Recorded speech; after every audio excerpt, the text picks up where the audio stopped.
Hi, this is MrByZ with Galaxy Toys and Collecting Cosmos, and I am back this week with my contest winner, as well as a review of the new Forces of Destiny Rey with BB-8. So let's get to our contest first. So here are all the names of the people who did exactly what I told them to do. They subscribed, they commented on what they wanted to be made. I did not allow anybody else to be entered into this if they did not do all those things. So we're going to use the wheel to decide here. Let me apply it and we'll go. All right, so here we go.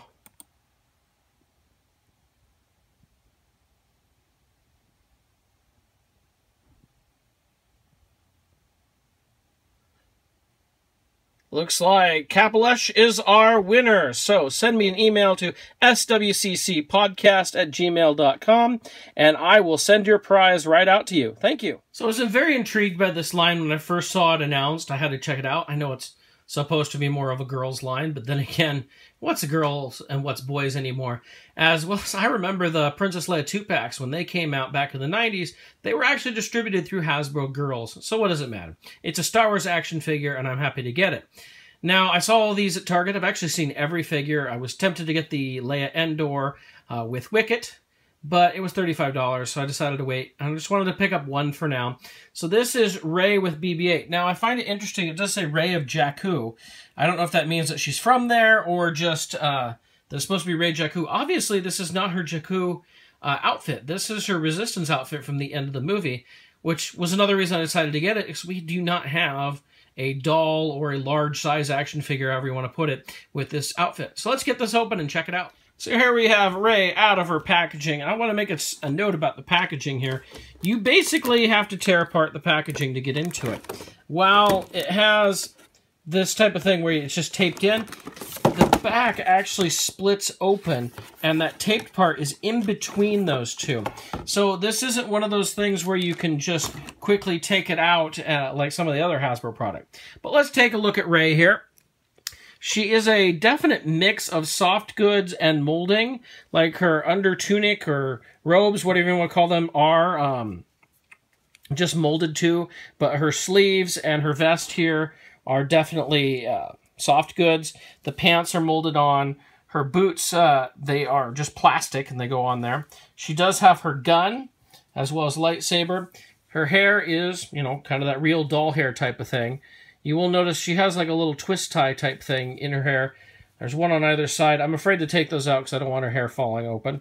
A little bit of detail on the back of the vest here that's printed on. Fully very posable. I mean, so we have ball joint here in the shoulders and in the elbows. The wrists have just simple articulation. In fact, when I was putting the lightsaber in her hand just popped on out.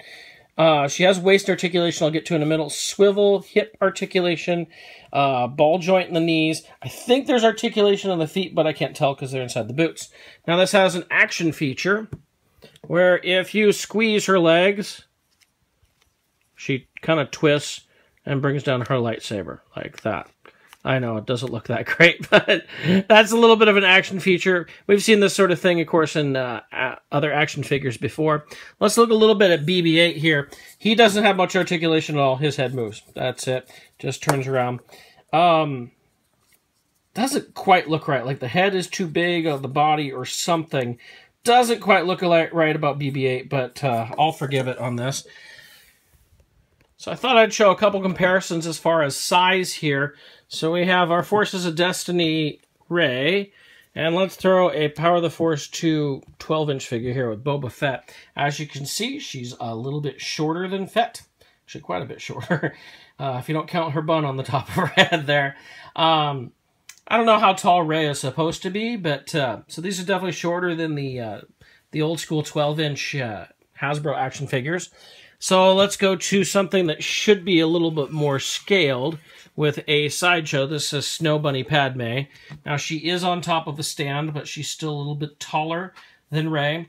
I would suspect she's about the same size as the Disney Premium Elite. Unfortunately, my Premium Elite are all packed up, so I can't compare size ratio on that. But this just gives you an idea for a couple of previous Star Wars lines here. All in all, I would recommend these figures so far from what I see. I like them. They do continue that style of a 12-inch doll, large-size action figure from Hasbro that I've always liked. One of my favorites from the 90s and that was the 12-inch action figures. So getting more of these from Hasbro is fantastic. Now, if you're like, oh, I don't want to buy a bunch of girls' dolls or something like that, remember there are guys coming out in this. We've seen Luke is coming, and I swear we saw somebody else in there. Maybe it was Han. And you got to think that somebody like Poe or Finn is going to be coming, and Han as well. So I'd stay tuned on this line. Of course, there's about 4 other figures out currently, I believe. There's Jyn Erso, Sabine Wren, and a Princess Leia, I don't remember which one, in the $20 category. And then in the $25 category with her is Leia Hoth with R2-D2. And the $35 category is Endor Leia with Wicket. And she comes with a second dress for the Endor dress as well. So I do recommend these. I would especially recommend them for kids. I think this would be a great way to introduce Star Wars as a toy to your kids as well. So thank you for watching this episode here. I'm going to have a few more reviews coming up, plus one of my old mini episodes. I'm going to bring those back. We got to get through Return of the Jedi 6-inch as well as Force Awakens and Rogue One, and I want to get to 3 3/4 inch. So stay tuned. Thank you all for your support.